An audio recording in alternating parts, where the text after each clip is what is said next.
नमस्कार। आज फिर हमारी पौराणिक गाथाओं की यात्रा जारी है। हर कहानी, हर प्रतीक एक गहरा सत्य समेटे हुए है। यह सत्य हमें जगाता है, हमें सोचने पर मजबूर करता है और हमारे भीतर के अनंत से जोड़ता है। तो चलिए आज के 32वें भाग में जानते हैं 15 और दुर्लभ पौराणिक रहस्य जो आध्यात्मिकता और ज्ञान के अनकहे पन्ने खोलते हैं। देवी दुर्गा, शक्ति स्वरूपा, आदिशक्ति, उन्होंने महिषासुर नामक दुराचारी असुर का वध किया था। 9 दिनों तक यह भीषण युद्ध चला और 10वें दिन देवी ने महिषासुर का वध कर धर्म की स्थापना की। यह घटना बुराई पर अच्छाई की जीत का प्रतीक है। महादेव, शिव, भोलेनाथ, उनके हाथों में सदा विराजमान रहता है डमरू। यह वाद्य यंत्र सृष्टि का प्रतीक है। डमरू की ध्वनि AUM का नाद है जो ब्रह्मांड की उत्पत्ति, पालन और संहार का सूचक है। शिव तांडव के साथ डमरू की गूंज सृष्टि के नृत्य का प्रतीक है। त्रेता युग, धर्म और सत्य का युग। कहा जाता है कि उस समय मनुष्य हजारों वर्ष जीते थे। धर्म के चारों स्तंभ सत्य, तप, दया और दान अपने चरम पर थे। इन गुणों के कारण मनुष्य का मन और शरीर शुद्ध और शक्तिशाली होता था। द्रौपदी, पांचाली, यज्ञसेनी, महाभारत की नायिका जिनके 5 पति थे। अपने पिछले जन्म में द्रौपदी ने भगवान शिव से उत्तम गुणों वाले पति की कामना की थी। शिव ने उन्हें 5 श्रेष्ठ गुणों वाले 5 पति प्रदान किए। यह घटना हमें कर्म और पुनर्जन्म के सिद्धांत से रूबरू कराती है। सोम देवता, अमृत और औषधियों के देवता, उन्हें चंद्रमा भी कहा जाता है। चंद्रमा का प्रभाव पृथ्वी पर मौजूद औषधीय गुणों पर पड़ता है। जिस प्रकार सोम देवता अमृत प्रदान करते हैं, उसी प्रकार चंद्रमा भी अपनी शीतल किरणों से पृथ्वी को जीवनदायी शक्ति प्रदान करता है।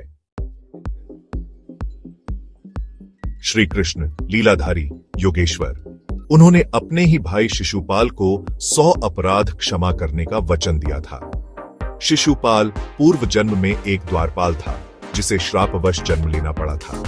कृष्ण जानते थे कि शिशुपाल का वध उनके हाथों ही होगा, इसलिए उन्होंने उसे 100 अपराध क्षमा करने का वचन देकर उसे मोक्ष का मार्ग प्रशस्त किया। शिव, शंकर, महेश्वर, उन्हें भूतनाथ भी कहा जाता है क्योंकि वे भूत, प्रेत, पिशाच सबके स्वामी हैं। वे भेदभाव रहित हैं, सबको समान दृष्टि से देखते हैं। भूतनाथ कहलाकर वे हमें सिखाते हैं कि हमें सभी प्राणियों में समानता देखनी चाहिए। कुबेर, यक्षराज, धनपति, वे भगवान शिव के अनन्य भक्त थे और उनकी कठोर तपस्या से प्रसन्न होकर ब्रह्मा ने उन्हें देवताओं का कोषाध्यक्ष नियुक्त किया। यह घटना हमें बताती है कि सच्ची भक्ति और कर्मठता से हम किसी भी ऊंचाई को प्राप्त कर सकते हैं। जटायु, गिद्धराज, राम भक्त, उन्होंने रावण से अकेले युद्ध करके माता सीता की रक्षा करने का प्रयास किया। वे जानते थे कि रावण से जीतना असंभव है, फिर भी उन्होंने धर्म के लिए, अपने प्रभु राम के लिए प्राणों का उत्सर्ग कर दिया। यह बलिदान निस्वार्थ प्रेम और समर्पण का प्रतीक है। कामधेनु, सुरभि, देवताओं की गाय, यह कोई साधारण गाय नहीं थी, बल्कि एक दिव्य प्राणी थी जो मनचाही वस्तु प्रदान करने में सक्षम थी। कहा जाता है कि यह गाय समुद्र मंथन के दौरान प्रकट हुई थी और ऋषि वशिष्ठ के आश्रम में रहती थी। नंदी, शिवगणों के प्रमुख, शिव के वाहन।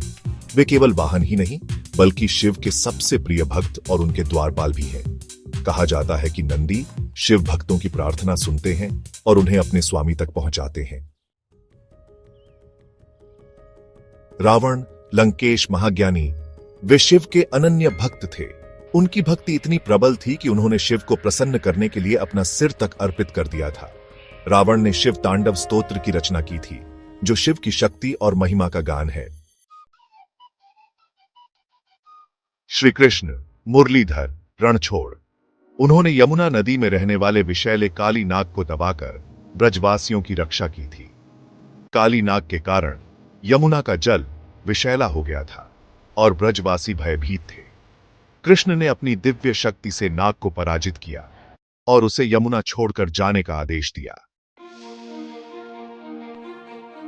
यमराज धर्मराज मृत्यु के देवता, वे प्रत्येक प्राणी के कर्मों का लेखा रखते हैं और उसी के अनुसार उसे फल प्रदान करते हैं। वे किसी के साथ भेदभाव नहीं करते, सभी के लिए न्याय समान है।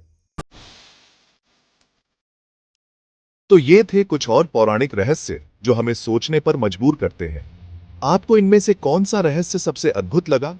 कमेंट में जरूर लिखिए। इस ज्ञान की ज्योति को औरों तक पहुंचाने के लिए वीडियो को लाइक करें, अपने मित्रों के साथ शेयर करें और चैनल को सब्सक्राइब करके इस ज्ञान यात्रा में साथ जुड़े। मिलते हैं अगले भाग में, तब तक के लिए जय श्री राम, हर हर महादेव।